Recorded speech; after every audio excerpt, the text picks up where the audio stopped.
being willing to put in the time is key. So there's a couple of things. One is being consistent. So like, let's say people might start off strong, but then life gets in the way.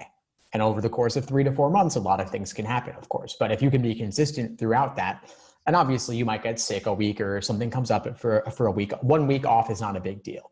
1 month off is a big deal. So you control what you can.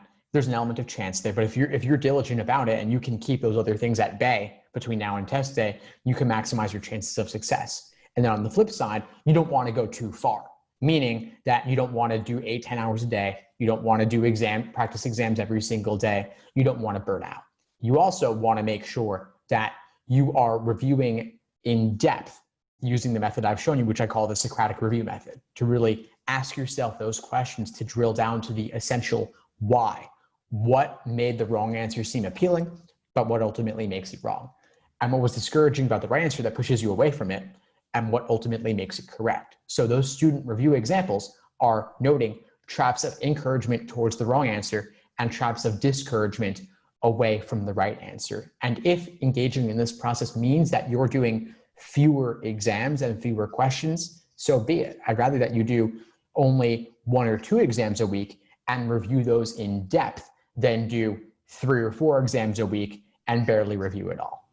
It can be so addictive in a way to keep taking sections and taking exams and measuring yourself. And you know what I'm talking about. I can see it in your expression. You know, it's real. It feels good. We always want instant feedback. And that's what social media has us all addicted to.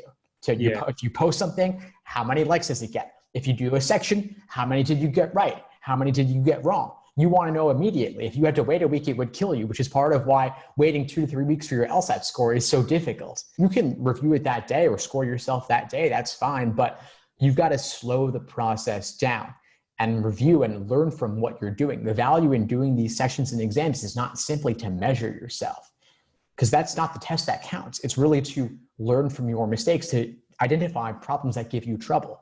If I could have you do only problems that gave you trouble, that would be fantastic. And so for some students, I'll say, don't bother doing the first 5 or 10 in a section if you're just looking to drill tough questions. Because the first 5, 10, you're probably going to get them right anyway. That doesn't help with pacing, obviously, but if the focus is simply questions that give you trouble, then tougher questions make sense to focus on, because you can review those and learn from them. Thanks for tuning into the show. Please subscribe if you haven't done so already to be notified of new episodes as I release them. And feel free to reach out if you need anything at all as you move forward with your prep. I'm happy to help however I can. In the meantime, I wish you all the best and take care.